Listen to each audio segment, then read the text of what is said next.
think we shall get started. So welcome everybody, and hopefully everybody is here for the Manhattan DD Council. I am Kathy Kelly, and I chair this council. And we'll start with announcements. If you have an announcement to make, if you could just raise your hand, use the raise hand function, and then we'll go around and do announcements. Chris? Good morning, everyone, and forgive me if I keep my camera off. Some of you may have heard that I was in the hospital on Sunday. I am fine, so I want to say thank you, everyone who supported.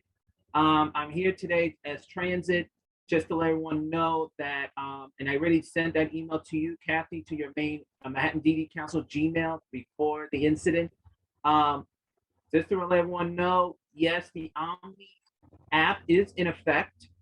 But if you don't want the app, you can still sign up for getting the Omni Reduced Fare card. So we're reminding every agency, please update make sure your individuals who have a reduced fare measure card can update the information, because you have to choose between the app or the card. And the card will be available coming in 2023. And this is not just for disability, this is also for seniors.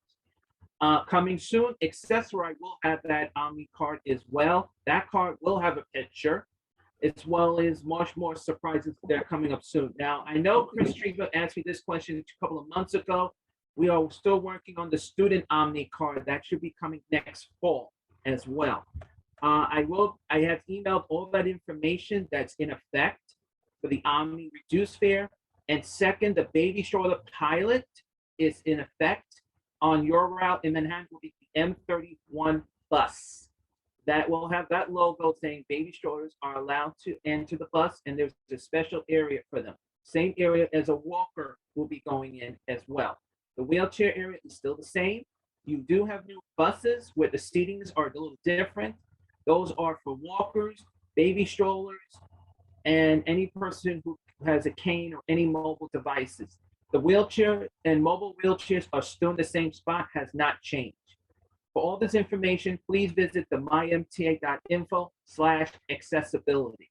And everyone, please happy Thanksgiving.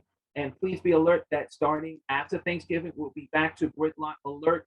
So please check all your buses if they're on schedule, because with traffic and with gridlocks, it will cause delays or reroutes. And bus stops may be closed because of the Rockefeller Treaty, as well as certain areas if they're doing any construction still. Thank you, everyone. Thanks, Chris. Wendy? Good morning, everyone. I just wanted to let you know ADAPT Community Network offers family reimbursement. We have funds for every borough. So please keep that in mind as the families are purchasing, or you're informing families of resources. We also offer housing assistance services, home modifications, ComHab, clinical services, Dayhab, overnight respite, and more. Not typically what you hear here, but I'm just going to throw it out there. We are currently hiring for ComHab specialists. So please contact Project Connect at 877-827-2666 or email us at projectconnect@adaptcommunitynetwork.org for more information. Also, just wanted to give you a heads up. We have a webinar coming up on family reimbursement, where we will be talking about the ADM and also what that process is for applying not only for ADAPT, but just really in general. That will be December 8th, starting at 10 a.m. Registration link to follow soon. Thank you. Thanks, Wendy. Ellie? Oh, you all know what I'm going to say. Anyway, there's a rally tomorrow in Albany in the rain, but moved into the war room. Just sent out a blast NYC Fair with the new location information, how to get in. It is going to be streamed on the NIDA Facebook page, NYDA Facebook. Just listen in, just so that you know what people are wanting, asking for, and it's all to support our DSPs and our workforce. And as a mom who had a daughter in the hospital 3 times this year, I have to say that the provider stepped up and the DSP stepped up, and I'm an old lady and I can't do it anymore. So if for no other reason than whatever your personal thing is, you have to be part of this effort to get more funding for our workforce. So listen in and learn, what people are saying, and you'll join us next time. Thanks. Thanks, Ellie. Megan? Yes. Hi, everybody. How are you?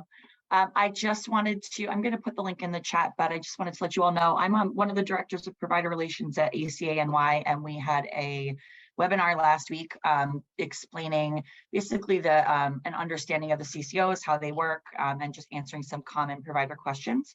So I'm going to put a link to that in the chat. The recording's available on our provider page, and a copy of the presentation in case anybody would like to watch. Great, thank you very much. Thank you. Anybody else with announcements? Good morning, Alana Katz from OHL Base Ezra. We also still have money available in the family reimbursement for Brooklyn, Queens, and Manhattan. Also, I want to say I was on the ACA webinar last week and I found it was very good. So thank you. Thanks, Alana. Easily understandable for the report writers. Now today we are Jakari?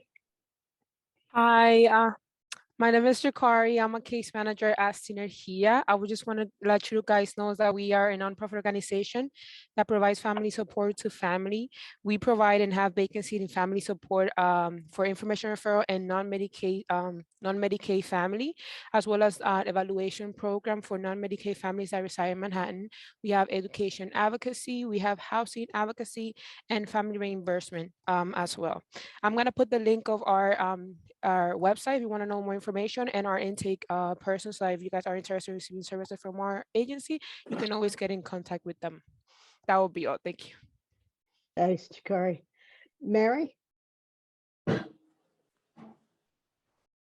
Hi, yes, I entered the information on the chat, but my name is Mary Sahara. I'm the director for Gateway Counseling Center, and we do have openings right now for our DayHab site-based, DayHab without walls, supplemental community habilitation, and also pre-voke for our pilot program that just started. I left my information on in the chat if anyone wants to make a referral. Yeah. Thank you, Mary. Any other announcements? Yep. And we shall move on. Next on the agenda is actually city news updates. However, I don't see Gavin Myers here today. Gavin, have you joined us?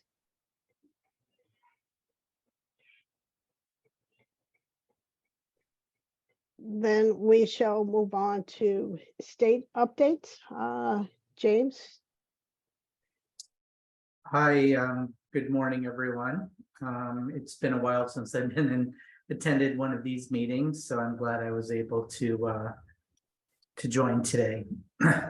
I have a few updates. I did hear when I first joined the meeting some editorial comments on the 507 plan.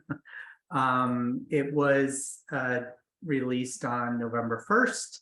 I think, as everyone is well aware. It focuses on strengthening the workforce, technology, and collaboration, transforming the agency through innovation and change, and enhancing person-centered supports and services. So those are like the main categories. We've probably discussed the 507 plan, 20 times by now. So I think most are familiar. I will put a link in the chat so that you can take a look at the plan if you haven't already. And then OPWDD will be reporting out on the agency's progress towards meeting those goals on a periodic basis. One thing that I'm not sure was covered in the last meeting that pertains to CSIDD. CSIDD was previously known as New York START. It still does. We have two agencies, YAI and SUS. YAI covers Manhattan, the Bronx, and Queens. SUS covers Staten Island and Brooklyn. Those two agencies do operate using the New York START national model. So the New York START is still a part of their approach, but CSIDD is kind of the overarching acronym used for crisis services in New York State. So those agencies, similar to all the other provider agencies in the state and country, have been struggling with staffing and filling vacancies. They have had some clinical staff leave, and it's been difficult to hire and recruit social workers, psychologists, etc. So YAI is actually in pretty good shape. SUS was struggling for a bit with hiring staff, but they have recently been able to hire and have resumed admissions. But it is important to note that statewide there has been a disruption in the form of being able us having to put a temporary hold on new referrals. But again, that shouldn't really impact Manhattan folks and YAI services. So that's, good news. I will put information on CSIDD and a link in the chat as well. But just to review briefly, what is CSIDD? CSIDD is a crisis planning, response, education, consultation, and coaching service. It is primarily designed to work with the people that are a part of an individual's life. So that could be family, that could be a provider agency, the CCO. That's where a thrust of the services are really provided as opposed to a direct service to the individual. I think that that's oftentimes a misunderstanding in terms of what CSIDD does. As a part of CSIDD New York START, there is a cross-systems crisis prevention and intervention plan that's developed. And the plan is discussed and reviewed with various providers, and there may even be such things as therapeutic coaching for staff. There may be some assistance given to families to to help support their loved one in crisis. The focus is to really reduce the amount of crises that individuals face, which often results in a reduction of hospitalizations and multiple community placements. It often results in more stability in the individual's life. They do focus on primarily with working with individuals and systems with complex behavior, medical, or trauma related issues. If the Manhattan DD Council feels like they would like YAI to do another presentation, I know that they've done a few presentations around the city. I can speak with them and they could certainly do another brief presentation if you think that would be helpful. And then the last updates are on the HCBS waiver. On October 13th, the DOH announced an extension of the COVID-19 public health emergency for an additional 90 days. And the last extension of the public health emergency will end in January 11th, 2023. And the federal government is committed to providing states with a 60-day notice prior to the end of the public health emergency. What does that do? Well, it still extends some of the provisions under Appendix K. Again, it will remain in effect for 6 months following the end of the public health emergency. I don't think there is any recent new memorandums that came out. There were a few in October, some in September, but I believe that was covered in your last meeting. So does anyone have any questions? Yeah. Just a quick one, James, on the public health emergency extension. 60 days would probably have been yesterday. Have we heard, or can we kind of predict that it will be extended once again? Yeah, it's a really good question. Obviously, I can't speak for DOH or our government leadership, but it's probably a safe assumption. Thanks. Yeah. Hi, Kathy. Weenie sent us an email this morning saying it was extended through mid-April. Thanks, Richard. Yeah.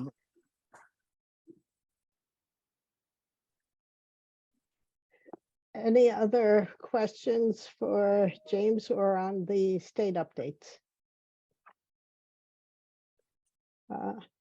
Usually you, give a COVID update. Is there anything I should add or anything, or it's the same? Actually, Gavin usually does the Right. COVID update, and Gavin has joined us, I believe. Gavin, do you want to give the city update? Hi, yeah, good morning. Yeah, we have a small update on COVID and as well as monkeypox. In terms of COVID, as you know, I mean, there's no new news since the last meeting in terms of the booster, but I can repeat some of that, which is that we do have a new COVID-19 vaccine booster for anyone 12 and older.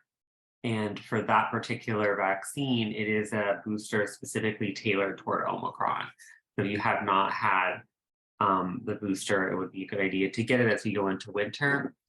And it's specifically designed for Omicron. Half of it is Omicron and half of it is the original variant.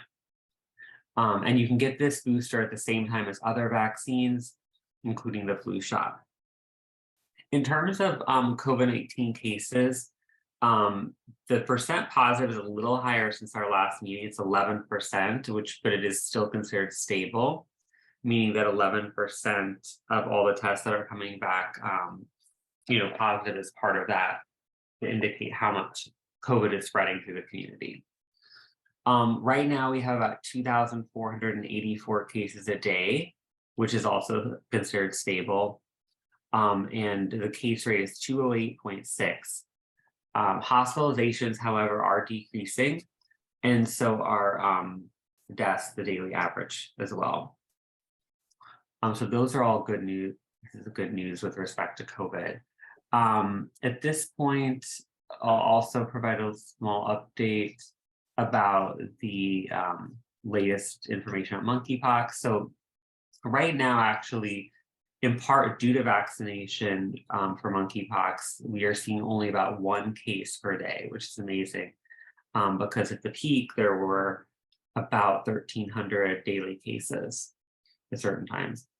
And eligibility has expanded. So anyone of any sexual orientation or gender identity who is at risk for MPV can get vaccinated.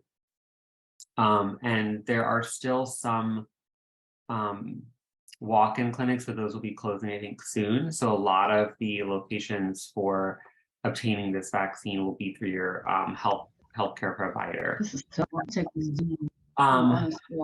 This is, for those who aren't familiar with it, the monkeypox vaccine is a 2-dose vaccine. There's a first and second dose that's required. And as I said, city-run sites do accept walk-ins still. And you just need to get the second dose at least 28 days after your first dose. But it could be longer. If there's longer wait, that is actually fine. And for those who aren't aware, this vaccine is actually originally approved for smallpox. It's been tested in and reviewed. The data has been reviewed with respect to efficacy for monkeypox, and it's been sort of repurposed for that disease. And so I think those are my two main updates. I won't go into some of the other sort of repetitive ones from the last time, but I will mention that we, still are seeing, in terms of COVID, if you're interested, we still are providing the possibility of getting antivirals. So if you do get COVID, it's a good idea to see a healthcare provider. And there are, oral antiviral pills. Paxlovid is one of them. Molnupiravir is the other. They're both available, readily available for treatment of COVID. And so those are definitely something to look into if you do test positive and are looking for a treatment. And I think those are the main updates. Thank you. Thanks, Kevin. Any other questions on New York City DOH-MH updates? And moving right along this morning, very quick meeting, it seems. IAC report, Chris Trieber. Hi, good morning, everybody. So I'll give you an election update in terms of some of the implications for our issues that Winnie Schiff had given. So obviously, we are certainly happy that Kathy Hochul won, and that the people that she's put in place, Commissioner and certainly Kim Hill, will remain. NIDA is seeking two specific budget asks this year. One is a $4,000 salary increase per direct care worker, and an 8.5% COLA in the fiscal year 24 budget. So these are pre-budget asks. So that's partially why the rally tomorrow is really important, to basically state the case for these two specific asks. Sorry. In terms of the election, so the election, sorry, is someone not muted? All right. So in terms of the election, the implications for our services in the assembly, there will have to be new chair for the Assembly Committee on Disabilities. Tom Abenanti lost in the primary, so there'll be a new chair there. There also will be a new chair for the Health Committee as Dick Godfrey retired. We are keeping our fingers crossed in regards to the Senate for the chair of the Disability Committee. Senator John Mannion is in a very close race with Republican Rebecca Sherroff. The election was super close, and so now it's on a recount. According to the news, Rebecca Sherroff, who is the challenger, leads at this point by 400 votes, but it's an automatic recount. Both Senator Mannion and his challenger both asked for a recount. So we're going to have to wait and see what happens. If Senator Mannion was to lose, there would have to be a new chair of this Disability Committee appointed in the Senate also. And we are currently advocating for 4 specific bills that passed both the Senate and Assembly last year, and are now waiting for Governor Hochul to make a decision on them. 2 of them are specific to education. One is in regard to interim plus rates. Interim plus rates allow preschool programs and school age programs that have filed for a tuition waiver to basically get increases in that specific year. The budget last year allowed all the programs to get increases, but only for the 1 year. This bill would extend the interim plus rates indefinitely and allow providers to continue to get paid, even if they file a tuition waiver. And just to give you some idea, we understand from recent reports from SAD that there's more than 150 tuition waivers outstanding, which means that if this bill isn't signed, all of those programs will not get increases in terms of next year. They won't receive the increase until a resolution to their waiver takes place. And for some schools, they wait 3, 4, 5 years for a waiver resolution. So it's really a financial problem for them. And then the other bill that we're really strongly supporting is to delay the reconciliation process for schools so that schools would be able to first put money into a surplus account or reserve account if they have that money available before it's reconciled.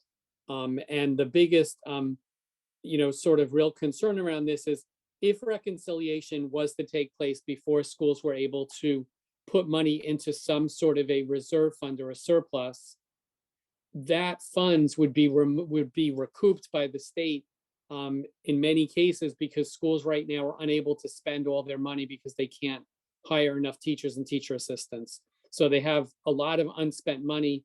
But the reality is that if the state was to take that money back and lower their tuition, if they were able to hire all the staff the next year, they wouldn't be able to because they wouldn't have the funding. So that's really really a major concern. So we're hoping that the governor will sign that bill and allow providers to put money away before the reconciliation takes place. And then there are two other bills. One is a review of reimbursement adequacy for early intervention programs. It's really to look at the early intervention rates to evaluate whether or not they're adequate to really be able to staff these programs. Early intervention hasn't had a rate increase in probably 30 years almost, more than 20 years. Some programs have received reductions. So it's long overdue. Last year, when everybody else got funding increases, early intervention was left out of that.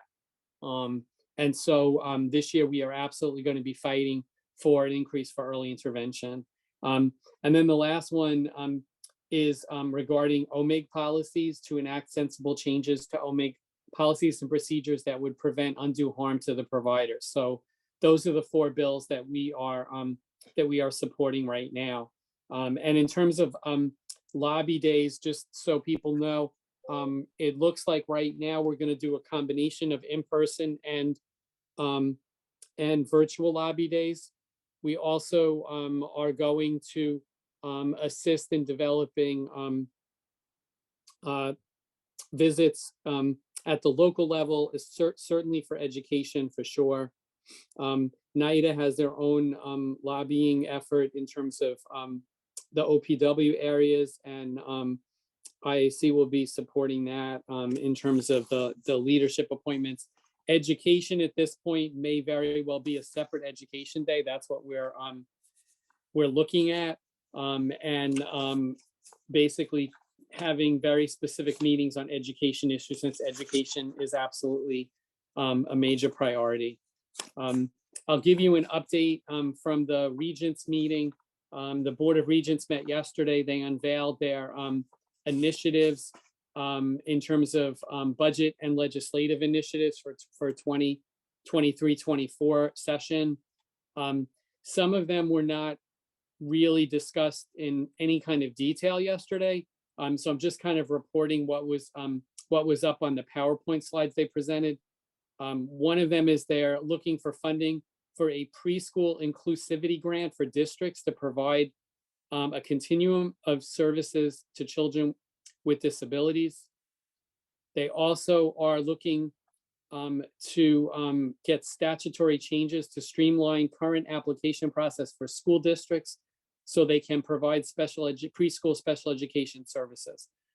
Not exactly sure much in terms of the detail on those, and they are slightly concerning in regards to why SED is moving in that direction.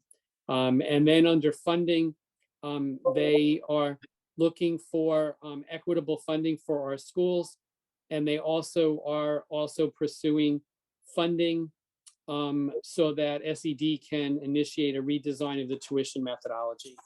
We've supported pieces of those things over the past few years, and obviously we will have discussions with them in terms of what some of their thinking is behind some of those specific requests. Because I can tell you, as someone who's been intimately involved in this, first time I've heard some of those mentioned. SED had not discussed some of those specifics to us before yesterday's release of the information. In terms of just a few education things, right now, the education positions look like we are going to be asking for another tuition increase. We are still working on what we're going to base that on. We were told through some meetings we had a few weeks ago that it may not be a good strategy to continue to pursue funding parity, since it was passed unanimously by both the Senate and Assembly last year and vetoed by Governor Hochul at the time. So we may be looking at a different strategy, maybe trying to link it to the high needs district ask or to the big 5 districts. We'll have to see. We'll have to work on that. And then obviously we still want something in the budget regarding a teacher pipeline specifically for our schools. We have far too many classrooms that are closed right now simply because the agencies, the schools don't have staff to operate those classes. And in New York City, there's still at least more than 500 children, 500, 800 plus children waiting for services. I would estimate that that number is going to increase. The reason I said 500 is you're going to have all of these children leaving early intervention within the next few weeks. And based on the preschool situation right now, most of the preschool classrooms are full. If they're not full, the classrooms aren't open because they don't have staff. So all of these children who are leaving early intervention are going to have a very difficult time locating special education seats at this point. And we're concerned about what those families may have to do. And many of these children may have to wait until the summer to be able to get any services at all. And the city doesn't seem to have any kind of real viable plan in terms of how to address any of this at this point. In terms of health concerns, I'll just mention in our schools, COVID continues to be a challenge for them, but they are reporting RSV cases. They have children who have been hospitalized in some cases.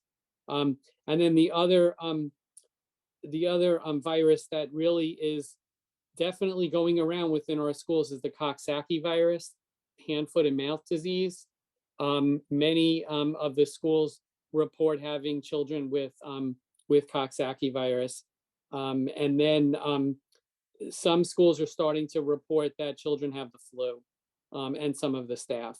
So, clearly we've been stressing with our schools to continue all of the COVID precautions in terms of hand washing, good, hygiene, as well as making sure that they're cleaning all of the desks and other surfaces each day. I see also, we also sent out a staff vacancy and turnover survey that just went out. Hopefully we'll have results in a few weeks and we'll be able to give everyone a really good picture of where we stand.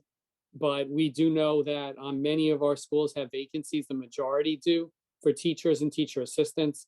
And one of the realities is that even though the schools received 11% last year in terms of a tuition increase, which was really huge in terms of past increases, very few of them have been able to hire new staff, which was actually surprising to me.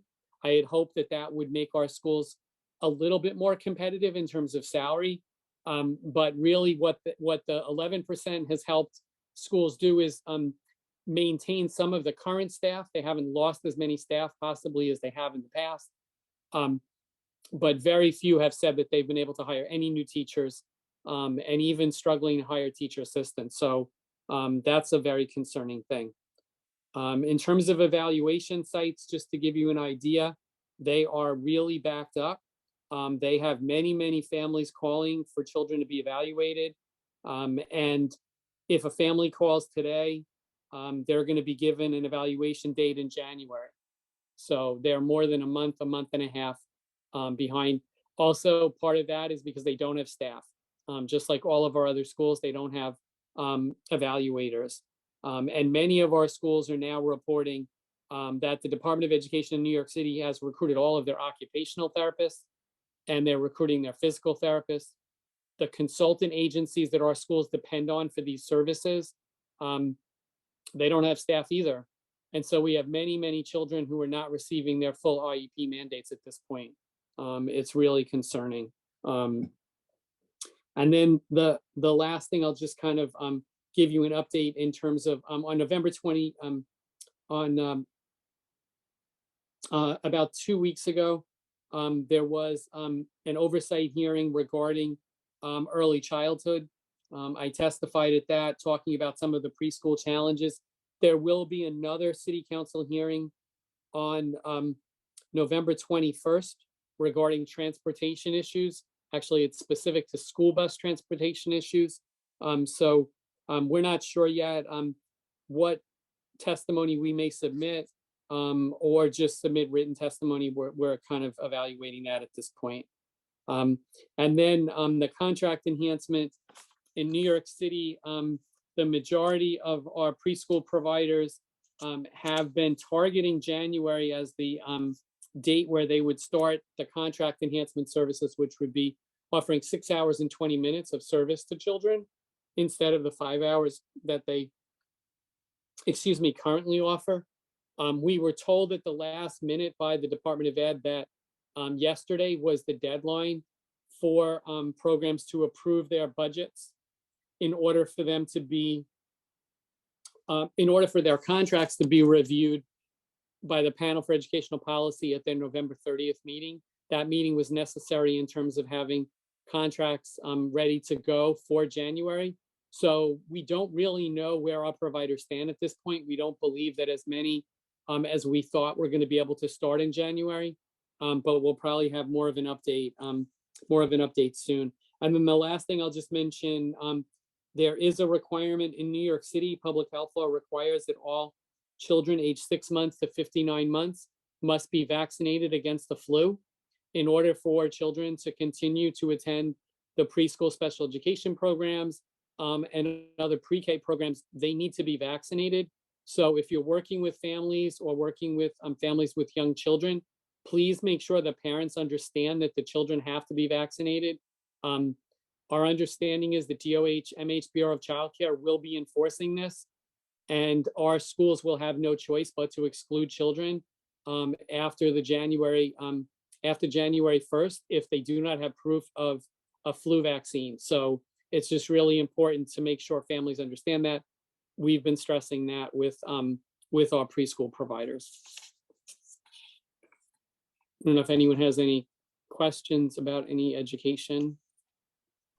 Thanks, Chris. Just Sure. going back to the 4 bills that are Yeah. on the governor's desk, is there any call campaign or one-click campaign that we could do to kind of get it over the edge there? Yeah, we're actually Winnie, myself, and at least one other person are going to be meeting very soon to talk about one-click letters, because that's what we think might be important, or depending on what kind of advocacy around those. We also are working on internally the provider reps getting a meeting with the governor's office to talk about these specific bills. So, and again, I think part of the challenge with the bills is that we were kind of told that up until the election, Governor Hochul wasn't going to, even look at any of them. So what we kind of don't know is what's the position yet. So now we're starting to believe that we probably will start to get some feedback pretty soon about where these bills stand in terms of, will she be supporting them or not? Thanks, Chris. Christopher Greif, you had a question? Yes, to answer Chris Trieber. Hi, Chris. It's Chris. Forgive me, Hey, my Chris. camera's not on. Chris, there is a group that has the information. I will be forwarding it to your email in the next 5 to 10 seconds. There's still this issue regarding school buses is still continuing, and right now, as I have the percentage numbers in front of me, Manhattan is actually in second place with with students from Washington Heights coming all the way down to the lower part of Manhattan are still not the ones who are special ed who are not getting the proper transportation. And where we're seeing is Access-a-Ride is been increasing. Now, instead of being 195%, we're almost up to 400% higher max.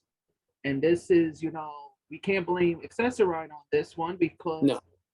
and I will say that very clearly because it is very difficult to get them down. They're even on the buses. And I'll say this, thank God they pay their fares, but it's still not fair to them that the IEP is in their record. They're supposed to get transportation. Yep. And partial hearings are going to be over the max numbers. So This is not just Manhattan we're having this issue. It's all across the board. Yeah, I know that transportation is still a mess. I think what's actually concerning to me, Chris, is I think that people have become used to this horrible service. And so it's almost like they're not even complaining anymore in many cases. Because even within our schools, it's only when I push them that they start to talk about, children being on the bus for more than 2 hours, 2.5 hours. These are 3-year-olds. And yet it seems like because the bus companies are just telling them they're lucky they have transportation and they're lucky they have drivers, that this isn't being raised as serious an issue as it should be. And so I'm hoping that on the 21st, the City Council Education Committee will hear some of this and start to pressure the Department of Education to really be accountable for delivering quality services to the children. And just to add one thing, and this is not a major, but it's a minor issue that needs to be checked. Some school bus drivers are saying you still have to wear your mask on the school bus. Don't go look at, I'm just letting you guys know a heads up because it was brought to my attention last week. But just to let everyone know, mask is optional on all transportation. It is their choice if you want to wear it or not. If it's overcrowded and you have a low immune system, yes, you can wear it. But it's an optional, as Ellie's picture is showing her mask. But again, it's an optional reason. And it might be funny, but it is trying to keep, the peace and love. And also does help you when you don't want to smell certain things on an elevator at a train station. So, Yep. Just want to Thanks, add that Chris, in. for that. No problem, Chris. Any other questions? Okay. Thanks, Chris. We'll move on to DD Council Committee reports. The Manhattan Family Support Services Advisory Council. Mary? Hi, everyone. We had a meeting in November on housing, which Wendy from ADAPT presented, and Synergia also presented for us. It was nicely attended. We had over 25 people, and our upcoming one looks like it's going to be on employment and job training coaching. And we'll get an email out. That's about it from us. Thanks, Mary. Great topics. Next, we'll go on to transition. Andrew? Sure. Yeah. So transition committee, we focus on transitioning from school age into adult programs and services for youth with IDD living in Manhattan. We meet on even months, second Wednesday of the month, 10 a.m. on Zoom. So our next meeting is going to be December 14th. And that one's going to be a presentation about employment services. And then the rest of the year, our February meeting is going to be another round of the adult service provider meet and greet, where we have brief presentations for a range of different agencies providing those programs. April is going to be some follow-up presentations with individual agencies, and then June's going to be something interesting, TBD. So hope to see you at our meetings. Thanks, Andrew. Family and Provider Information Committee, Wendy? Hello, everyone. Wendy DeLeon. So we had a bit of a rough starting there for our committee, but our first meeting is set for November 29th. It's going to be an opportunity for provider agencies to speak for a few minutes about their vacancies, specifically regarding family support services, as that is our focus. But you know, if you have other programs to plug in, by all means, it'll be about 5 minutes, maybe up to 10, depending on how many provider agencies we can get. So if you're have any vacancies and you're interested, the meeting's going to be Tuesday, November 29th, just because November's turned out to be a funny month. But usually it is the second Wednesday, I believe, of every odd month. We're trading with the transition committee. But if you are a provider agency and you're interested in promoting your vacancies, again, mostly based on family support services, please send me an email, wdeleon@adaptcommunitynetwork.org, and I will put that in the chat as well. Our next meeting would be in January, and that's going to be on the role of the care manager, followed by our meeting in March, which we're hoping will be just a review really of the family support directory, maybe some tidbits and focus on some services that you may not have noticed or are too familiar with. And then our last meeting is yet to be decided on. Thank you. Thanks, Wendy. Any legislative committee updates, Jim? No, I think Chris covered it all at the beginning of his presentation. So thank you, Chris. No, I can't think of anything else on that. Okay. Any other new business areas of concern that anyone want to bring up today?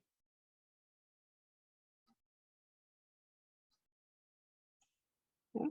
Then I wish you all a happy and blessed Thanksgiving. Enjoy. Up, Jacori, you had. Yes, hi. I wanted to ask Mr. Traver if he can put his email on the chat because I would like to ask him a question via email if it's not too much to ask. Sure, I'll put it in for you, no problem. Thank you.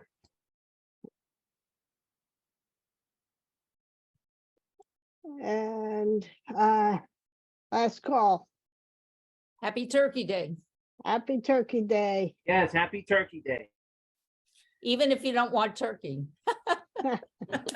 And our next meeting will be on Tuesday, December 20th. And it will be virtual. And I am intently looking at how and where to do a hybrid for the new year. So There's a meeting going on in Staten Island that's a good test right now in 5 minutes. Yeah. So. Yeah, they had a meeting last week and it was highly attended, their family support services meeting. And also Queens had a great fair, right, Wendy? That was well attended. Yeah, I was there. It was packed. It was at least around 500 people to at least 800. Yeah, over 60 vendors. I mean, people showed up. Several people were expressing how happy they were to be able to see in person and interact with people in person.